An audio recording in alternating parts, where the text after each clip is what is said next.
وجہ اللہ وما تنفقوا من خیر یوفی الیکم وانتم لا تظلمون، اور تم جو اچھی چیز خرچ کرو تو وہ تمہارے لیے ہی فائدہ مند ہے، اور تم جو اچھی چیز خرچ کرو تو وہ تمہارے لیے ہی فائدہ مند ہے، اور تم اللہ کی خوشنودی چاہنے کے لیے ہی خرچ کرو، اور جو مال تم خرچ کرو گے وہ تمہیں پورا پورا دیا جائے گا، اور تم پر کوئی زیادتی نہیں کی جائے گی۔ اسی طرح سورۃ الحدید آیت 18 میں ارشاد باری تعالیٰ ہے، ان المصدقین والمصدقات واقرضوا اللہ قرضا حسنا یضاعف لہم ولہم اجر کریم، بے شک صدقہ دینے والے مرد اور صدقہ دینے والی عورتیں اور وہ جنہوں نے اللہ کو قرض حسنہ کے طور پر قرض دیا، یہ ان کے لیے کئی گنا بڑھا دیا جائے گا اور ان کے لیے بہت بڑا عزت والا اجر ہے۔ سورۃ الانفال آیت 60 میں ارشاد باری تعالیٰ ہے، وَمَا تُنْفِقُوا مِنْ شَيْءٍ فِي سَبِيلِ اللَّهِ يُوَفَّى إِلَيْكُمْ وَأَنْتُمْ لَا تُظْلَمُونَ، اور تم جو کچھ اللہ کی راہ میں خرچ کرو گے تمہیں اس کا پورا پورا بدلہ دیا جائے گا اور تمہارا حق نہ مارا جائے گا۔ احادیث کی روشنی میں اللہ کی راہ میں خرچ کرنے کے احکامات۔ نبی اکرم صلی اللہ علیہ وآلہ وسلم نے کثرت سے اللہ کی راہ میں مال خرچ کرنے کے متعلق بیان فرمایا ہے۔ نبی اکرم صلی اللہ علیہ وآلہ وسلم نے کثرت سے اللہ کی راہ میں مال خرچ کرنے کے متعلق بیان فرمایا ہے اور اس کی فضیلت بھی بیان کی ہے۔ ذیل میں چند ایک احادیث درج کی جا رہی ہیں جن میں اللہ کی راہ میں مال خرچ کرنے کی اہمیت کا اندازہ لگایا جا سکتا ہے۔ حضرت ابو ہریرہ رضی اللہ عنہ سے روایت ہے کہ رسول اللہ صلی اللہ علیہ وآلہ وسلم نے ارشاد فرمایا، صدقہ مال کو کم نہیں ہونے دیتا، خواہ آمدنی بڑھ جائے یا برکت بڑھ جائے یا ثواب بڑھتا رہے۔ حضرت علی کرم اللہ وجہ سے روایت ہے کہ رسول اللہ صلی اللہ علیہ وآلہ وسلم نے فرمایا، خیرات کرنے میں جلدی کیا کرو۔ حضرت ابو سعید رضی اللہ عنہ سے روایت ہے کہ رسول اللہ صلی اللہ علیہ وآلہ وسلم نے ارشاد فرمایا، اپنی حیات میں 1 درہم خرچ کرنا مرتے وقت 100 درہم خیرات کرنے سے افضل ہے۔ حضرت انس بن مالک رضی اللہ عنہ سے مروی ہے کہ حضور نبی کرم صلی اللہ علیہ وآلہ وسلم نے ارشاد فرمایا، بے شک صدقہ اللہ تعالیٰ کے غصہ کو ٹھنڈا کرتا ہے اور بری موت سے بچاتا ہے۔ نبی اکرم صلی اللہ علیہ وآلہ وسلم کا فرمان ہے کہ صدقہ کرنے میں جلدی کیا کرو، اس لیے کہ بلا صدقہ کو نہیں پھاند سکتی۔ اسی طرح حضرت انس بن مالک رضی اللہ عنہ سے مروی ہے کہ حضور نبی اکرم صلی اللہ علیہ وآلہ وسلم نے ارشاد فرمایا، صدقہ کرنے میں جلدی کیا کرو، بے شک مصیبتیں صدقہ کو نقصان نہیں پہنچا سکتی، یعنی صدقہ بلاؤں سے انسان کے لیے ڈھال ہے۔ حدیث شریف میں ہے کہ اپنے تفکرات اور غموں کو صدقہ سے دور کیا کرو، اس سے اللہ تعالیٰ تم سے ضرر پہنچانے والی چیزوں کو بھی دور کرے گا اور دشمن پر تمہاری مدد بھی کرے گا۔ معزز سامعین کرام، مدرجہ بالا احادیث اور آیات قرآنی سے اللہ کی راہ میں صدقہ و خیرات کرنے کی اہمیت و فضیلت کا بخوبی اندازہ ہوتا ہے۔ ایسی بے شمار احادیث جید صحابہ کرام رضوان اللہ علیہم اجمعین سے مروی ہیں جن میں اللہ تعالیٰ کی راہ میں خیرات کا ذکر کیا گیا ہے، لیکن مضمون کی طوالت کے باعث محض چند ایک پر ہی اکتفا کیا گیا ہے۔ اس میں کوئی شک نہیں کہ صدقہ اللہ تعالیٰ کی رضا کا اہم سبب ہے، تاہم یہ جاننا بھی ضروری ہے کہ صدقہ و خیرات کن لوگوں کو دیا جائے۔ آخر کون لوگ سب سے زیادہ اس بات کے مستحق ہیں کہ اللہ کے نام پر دیا جانے والا مال و دولت ان کو دیا جائے؟ آئیے قرآن و حدیث کی روشنی میں اس اہم سوال کا جواب تلاش کرتے ہیں۔ صدقات کن کو دیے جائیں؟ زکوٰۃ شرعی اور زکوٰۃ حقیقی کے مصارف ایک ہی ہیں۔ زکوٰۃ، صدقہ اور خیرات کن لوگوں پر خرچ کرنا ہے، اس کا اعلان بھی قرآن پاک میں کر دیا گیا ہے۔ انما الصدقات للفقراء والمساکین والعاملین علیہا والمؤلفۃ قلوبہم وفی الرقاب والغارمین وفی سبیل اللہ وابن السبیل فریضۃ من اللہ واللہ علیم حکیم۔ سورۃ التوبہ آیت 60۔ بے شک صدقات تو فقراء، مساکین اور عاملین یعنی زکوٰۃ اکٹھا کرنے والے، قلوب کی تالیف، گردنیں چھڑانے، قرض داروں کے قرض ادا کرنے میں، اللہ کی راہ اور مسافروں کے لیے ہیں۔ یہ اللہ کی طرف سے فرض کیے گئے ہیں اور اللہ علم و حکمت والا ہے۔ مذکورہ بالا آیت کے مطابق صدقات کے اولین اور سب سے زیادہ مستحق فقراء ہیں۔ فقراء فقیر کی جمع ہے اور اس سے مراد وہ ولی کامل ہے جو فنا فی اللہ ہو چکا ہو، جیسا کہ سورۃ البقرہ کی آیت نمبر 273 میں ارشاد باری تعالیٰ ہے، للفقراء الذین احصروا فی سبیل اللہ لا یستطیعون ضربا فی الارض یحسبهم الجاہل اغنیاء من التعفف تعرفهم بسیماہم لا یسألون الناس الحافا وما تنفقوا من خیر فإن اللہ بہ علیم۔ ترجمہ: صدقات تو ان فقراء کے لیے ہیں جنہوں نے اپنی زندگی اللہ کی راہ میں وقف کر دی ہے اور زمین میں چل پھر کر کسب معاش نہیں کرتے، تم نادان ہو جو انہیں صورت دیکھ کر پہچان نہیں سکتے، یعنی تمہارے پاس نور بصیرت نہیں ہے جس سے انہیں پہچان سکو کہ وہ خوشحال ہیں، لوگوں سے لپٹ کر اور گڑ گڑا کر سوال نہیں کرتے۔ دراصل صدقہ و خیرات کا مستحق یہی لوگ ہیں اور اللہ اسے خوب جانتا ہے۔ سلطان العارفین حضرت سخی سلطان باہو رحمۃ اللہ علیہ نور الہدیٰ کلام میں فرماتے ہیں، فقیر اللہ تعالیٰ کا ایک راز ہوتا ہے جس کے دل میں محبت الہی سمائی رہتی ہے۔ اسی طرح کلید التوحید کلام میں آپ ارشاد فرماتے ہیں، فقیر کامل اسے کہتے ہیں جو اللہ کی نظر میں منظور ہو کر ہر لمحہ مجلس محمدی صلی اللہ علیہ وآلہ وسلم میں حاضر رہے۔ انہی کے بارے میں سیدنا غوث الاعظم حضرت شیخ عبد القادر جیلانی رضی اللہ عنہ کا قول ہے کہ فقیر وہ نہیں جس کے پاس کچھ نہ ہو، بلکہ فقیر وہ ہے جو کہے کہ ہو جا تو ہو جائے۔ بحوالہ کتاب الرسالۃ الغوثیہ۔ عطیات، زکوٰۃ، صدقات اور تحریک دعوت فقر۔ سلطان العارفین حضرت سخی سلطان باہو رحمۃ اللہ علیہ کے سلسلہ سرور قادری کے امام، مجدد دین اور امام زمانہ سلطان الفقر ہفتم سلطان العاشقین حضرت سخی سلطان محمد نجیب الرحمن مدظ اللہ الاقدس نے 23 اکتوبر 2009 کو تحریک دعوت فقر کا قیام عمل میں لا کر اس تاریک دور میں حضور علیہ الصلوۃ والسلام کے حقیقی ورثہ فقر کی نعمت عام کی ہے۔ تحریک دعوت فقر کا اصول ہے کہ اس میں عام لوگوں سے چندہ وصول نہیں کیا جاتا۔ جن لوگوں کو اللہ تعالیٰ نے توفیق عطا کی ہے وہ خود بخود ہی اور نام و نمود سے بے نیاز ہو کر اللہ تعالیٰ کی راہ میں خرچ کرتے ہیں۔ اب عوام الناس سے عطیات اور زکوٰۃ کے حصول کے لیے درخواست کی جا رہی ہے اور آپ کو ہماری امداد دل کے مطمئن ہونے کے بعد کرنی ہے، کیونکہ دل کے اطمینان کے بعد کیا جانے والا کام ہی اعلیٰ مراتب کا حامل ہوتا ہے۔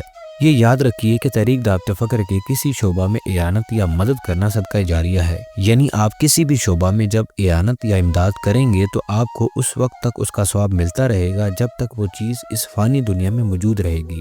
اس کی مثالیں درج ذیل ہیں۔ تعمیر مسجد و خانقاہ۔ تحریک دعوت فقر کے تمام شعبہ جات کے دفاتر، مریدین اور عقیدت مندوں کی ظاہری و باطنی تربیت اور رہائش کے لیے ایک وسیع و عریض خانقاہ اور مسجد کا قیام از حد ضروری تھا۔ اس کار خیر کے لیے سلطان الفقر ہفتم سلطان العاشقین حضرت سخی سلطان محمد نجیب الرحمن مدظ اللہ الاقدس نے صوبہ پنجاب کے کئی علاقوں میں زمین دیکھی جہاں آئندہ نسلوں کے لیے مرکز فقر قائم کیا جا سکے۔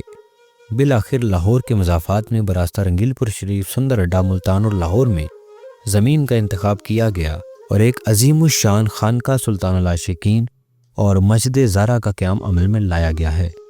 خانقاہ و مسجد کے متعلق ارشاد باری تعالیٰ ہے، فی بیوت اذن اللہ ان ترفع ویذکر فیہا اسمہ یسبح لہ فیہا بالغدو والآصال۔ سورۃ النور آیت 36۔ یہ وہ گھر ہیں جن کے بلند کیے جانے اور جن میں اسم اللہ کا ذکر کیے جانے کا اللہ نے حکم دیا ہے۔ ان میں اللہ والے صبح و شام اللہ تعالیٰ کی تسبیح کرتے ہیں۔ معزز سامعین کرام، اس آیت مبارکہ میں یہ وہ گھر ہیں سے مراد مسجد اور خانقاہ ہیں۔ خانقاہ سے مراد وہ جگہ ہے جہاں مرشد کامل اکمل اپنی نگاہ، صحبت اور ذکر و تصور اسم اللہ ذات کے ذریعے طالبان مولا کے نفوس کا تزکیہ کرتے ہیں اور ان کی ارواح کو حیات جاویدہ عطا کرتے ہیں۔ تاریخ اسلام کی پہلی خانقاہ اصحاب صفا کا وہ مبارک چبوترا ہے جہاں صحابہ کرام رضوان اللہ علیہم اجمعین قیام پذیر رہے اور نبی اکرم صلی اللہ علیہ وآلہ وسلم کی صحبت پاک میں تزکیہ نفس اور قرب الہی کی دولت حاصل کرتے رہے۔ اس وسیع و عریض خانقاہ میں عورتوں اور مردوں کے لیے علیحدہ علیحدہ پورشن قائم کیے گئے ہیں۔ اس کے ساتھ ساتھ تحریک دعوت فقر کے دیگر شعبہ جات مثلا نشر و اشاعت، شعبہ ڈیجیٹل پروڈکشنز، IT ڈپارٹمنٹ کے لیے علیحدہ علیحدہ دفاتر قائم کیے گئے ہیں۔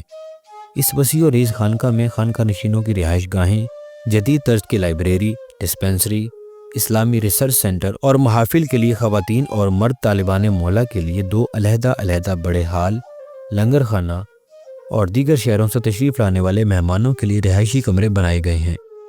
سب سے بڑھ کر خانقاہ سے ملحقہ ایک خوبصورت اور وسیع مسجد زہرا قائم کی گئی ہے جس میں خانقاہ نشین اور مقامی لوگ نماز ادا کرتے ہیں۔ اس مسجد و خانقاہ میں بہت سے تعمیراتی کام جاری و ساری ہیں جن میں مسجد کے صحن میں سنگ مرمر بچھانا، دیواروں کی تعمیر اور تزئین و آرائش، خانقاہ کی 4 دیواری جیسے کام شامل ہیں۔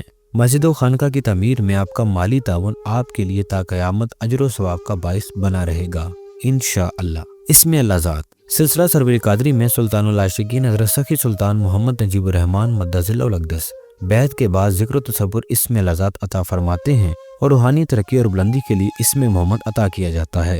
یہ اسم اللہ ذات اور اسم محمد کثیر رقم سے تیار ہوتا ہے۔ صرف اس کے فریم اور شیشہ کی تیاری پر 400 روپے خرچ آتا ہے۔ اس کی تیاری میں مدد کرنا بھی صدقہ جاریہ اور عبادت ہے، یعنی جو آدمی اسم اللہ ذات لے جائے گا وہ جب تک اس کا ذکر و تصور کرتا رہے گا اس کا ثواب آپ کو بھی ملتا رہے گا، اور جب تک وہ اسم اللہ ذات اس دنیا میں موجود رہے گا اس کا ثواب بھی آپ کو پہنچتا رہے گا۔ اس کے علاوہ بغیر بیعت کے جو چھپا ہوا یعنی پرنٹڈ حالت میں اسم اللہ ذات عطا کیا جاتا ہے اس پر کم و بیش 300 روپے لاگت آتی ہے۔ دینی اور روحانی کتب کی اشاعت۔ سلطان الفقر پبلیکیشنز دعوت و تبلیغ اور تعلیمات فقر کو عام کرنے کے لیے اب تک تقریباً 100 سے زائد کتب شائع کر چکا ہے، جن کی قیمت لاگت سے بھی کم رکھی گئی ہے۔ ان کتب کی اشاعت میں مدد بھی صدقہ جاریہ ہے، کیونکہ جب تک یہ کتب موجود رہیں گی اور ان کا مطالعہ ہوتا رہے گا اس کا ثواب آپ کو پہنچتا رہے گا۔ اس کے علاوہ ادارہ سلطان العارفین حضرت سخی سلطان باہو رحمۃ اللہ علیہ کی کتب اردو اور انگلش زبانوں میں بھی شائع کر چکا ہے، جن کی قیمت ان کی لاگت کے برابر رکھی گئی ہے تاکہ علم معرفت عوام الناس تک پہنچ سکے۔ ان کی اشاعت میں تعاون بھی صدقہ جاریہ ہے۔ ان کے علاوہ اور بہت سی کتب مالی کمی کی وجہ سے ابھی چھپ نہیں سکیں اور ابھی تیاری کے مراحل میں ہیں۔ ماہنامہ سلطان الفقر کی اشاعت۔ فقر اور دین حق کی تعلیمات کو عام کرنے کے لیے اگست 2006 سے ماہنامہ سلطان الفقر کا اجرا کیا گیا ہے، جس کی قیمت اور سالانہ چندہ لاگت سے بھی کم رکھا گیا ہے۔ یہ جہاد بالقلم ہے، کیونکہ قلم کے ذریعے دین حق کو عام کیا جا رہا ہے۔ اس کی اعانت اور امداد بھی صدقہ جاریہ ہے۔ اس رسالہ کی کثیر تعداد مختلف schools, colleges, universities, research centres اور غریب و مفلس لوگوں کو اعزازی طور پر بھیجی جاتی ہے۔ اس میں بھی آپ کا تعاون صدقہ جاریہ ہے۔ لنگر اور خانقاہ کے اخراجات۔ خانقاہ سلطان العاشقین 24 گھنٹے کھلی رہتی ہے اور اس میں لنگر بھی ہر وقت جاری رہتا ہے۔ خانقاہ سلطان العاشقین میں ہر وقت کثیر تعداد میں طالبان مولا مقیم رہتے ہیں، جو ہمہ وقت دین اسلام کی تبلیغ و ترویج کے لیے مصروف عمل ہیں، اور ملک بھر سے مہمانوں کی آمد کا سلسلہ بھی جاری رہتا ہے۔ مرکزی دفتر اور خانقاہ شریف میں لنگر ہر لمحہ جاری رہتا ہے، اور ہر اتوار کو ملک بھر سے آنے والے مہمانوں کے لیے خصوصی لنگر تیار کیا جاتا ہے۔ محافل میلاد مصطفیٰ صلی اللہ علیہ وآلہ وسلم، عرس پاک اور دیگر سالانہ تقریبات پر بھی وسیع اخراجات ہوتے ہیں۔ ان محافل کے انعقاد کے لیے اخراجات میں امداد بھی بڑا ثواب ہے۔ شعبہ ویب سائٹ ڈیولپمنٹ۔ دنیا بھر میں انٹرنیٹ استعمال کرنے والوں تک دعوت اسم اللہ ذات پہنچانے کے لیے اس شعبہ نے درج ذیل ویب سائٹس تیار کی ہیں: www.tehreekdعوتفقر.com، sultanbahu.com، sultanbahu.pk، sultanulashaqeen.com، sultanulashaqeen.pk، سلطان الفقر publications.com، ماہنامہ سلطان الفقر.com۔ سلطان الفقر ڈیجیٹل پروڈکشن۔ تحریک دعوت فقر کے شعبہ سلطان الفقر ڈیجیٹل پروڈکشن کے تحت مختلف ویڈیو چینلز بنائے گئے ہیں، جو مختلف حمد و نعت، عارفانہ کلام اور منقبتوں اور روحانی محافل جیسا کہ محافل میلاد مصطفیٰ صلی اللہ علیہ وآلہ وسلم، عرس حضرت سخی سلطان باہو رحمۃ اللہ علیہ، عرس سیدنا غوث العظم حضرت شیخ عبد القادر جیلانی رضی اللہ عنہ، محفل ذکر حسین رضی اللہ عنہ، عید ملن تقریبات اور دیگر محافل کی ویڈیوز کے ذریعے فقر کی تعلیمات کو دنیا بھر میں عام کر رہا ہے۔ وہ ویڈیو چینلز درج ذیل ہیں: sultanbahu.tv، Sultan الفقر.tv، Sultan العاشقین.tv، www.sultanulfaqardigitalproductions.com۔ In web sites اور ویڈیو چینلز کی ہمہ وقت نگرانی اور ان کو اپڈیٹ رکھنے کے لیے ادارہ کو وسیع اخراجات برداشت کرنے پڑ رہے ہیں۔ اس شعبہ میں آپ کا مالی تعاون دین اسلام کو دنیا بھر میں عام کرنے میں مددگار ہوگا۔ Social media department. تحریک دعوت فقر کا سوشل میڈیا ڈپارٹمنٹ اہم ترین شعبہ ہے، جو دنیا بھر میں صوفیہ کرام، خاص طور پر سلطان العارفین حضرت سخی سلطان باہو رحمۃ اللہ علیہ اور سلطان الفقر ہفتم سلطان العاشقین حضرت سخی سلطان محمد نجیب الرحمن مدظ اللہ الاقدس کی تعلیمات فقر اور اسم اللہ ذات و اسم محمد کے فیض کو دنیا بھر میں عام کر رہا ہے۔ سوشل میڈیا کے تمام فورمز پر تحریک دعوت فقر کے اکاؤنٹس ہیں، جیسا کہ فیس بک، انسٹاگرام، لنکڈ ان، پنٹرسٹ، تھریڈز، ایکس، بلو اسکائی وغیرہ۔ سوشل میڈیا کو چلانے کے لیے بھی خطیر رقم درکار ہوتی ہے۔ اس کار خیر میں بھی زیادہ سے زیادہ حصہ لیا جا سکتا ہے۔ دین کی تبلیغ کے لیے دائی۔ تحریک دعوت فقر میں کچھ لوگ ایسے ہیں جنہوں نے مستقل طور پر اپنے آپ کو اللہ کے دین کے لیے وقف کر رکھا ہے اور ہر لمحہ ہر آن دین حق کی تبلیغ اور دعوت میں مصروف کار ہیں، اور وہ زمین پر چل پھر کر رزق تلاش نہیں کرتے، نہ وہ کسی سے کچھ مانگتے ہیں۔ ان کی امداد بھی صدقہ جاریہ ہے۔ دین کے لیے زندگی وقف کرنے والے۔ تحریک دعوت فقر میں کثیر تعداد میں ایسے لوگ شامل ہیں جنہوں نے دین کی تبلیغ کے لیے اپنی زندگی وقف کی ہوئی ہے اور ان کا کوئی ذریعہ معاش نہیں ہے۔ ہر لمحہ دین کی خدمت کے لیے حاضر رہتے ہیں۔ ان کی ضروریات کے لیے بھی ہر ماہ کثیر رقم کی ضرورت ہوتی ہے۔ ادارہ اپنی استطاعت کے مطابق ان کی امداد کرتا ہے۔ ان کی امداد کے لیے بھی آپ حصہ ڈال سکتے ہیں۔ حاصل کلام۔ رمضان المبارک میں آپ زکوٰۃ، عطیات، صدقات اور جس کو آپ کا دل چاہے دیں، یہ آپ کی مرضی، منشا اور آپ کے دل کے مطمئن ہونے پر منحصر ہے۔ لیکن اگر آپ اس کو تحریک دعوت فکر کے شعبہ جات میں لگانا چاہیں تو ہم آپ کو خوش آمدید کہتے ہیں۔ آپ ان کو اپنے پسندیدہ شعبہ میں لگوائیں یا ادارہ کی مرضی پر چھوڑ دیں، اللہ تعالیٰ اجر عظیم عطا فرمائے گا۔ یاد رکھیں، قطرہ قطرہ مل کر سمندر بنتا ہے۔ اپنی زکوٰۃ، عطیات اور صدقات منی آرڈر کے ذریعے سلطان فخر پبلیکیشنز کے نام مرکزی دفتر کے پتہ پر بھجوائیں۔ خانقاہ میں رمضان المبارک کے ماہ میں اتوار کے دن آپ براہ راست عطیات، صدقات اور زکوٰۃ سلطان العاشقین حضرت سخی سلطان محمد نجیب الرحمن مدظ اللہ الاقدس کی بارگاہ میں پیش کر سکتے ہیں۔ اللہ تعالیٰ سے دعا ہے کہ فقراء کی خدمت کرنے اور راہ حق میں مال خرچ کرنے کی زیادہ سے زیادہ توفیق عطا فرمائے تاکہ اللہ کا قرب پایا جا سکے۔ آمین۔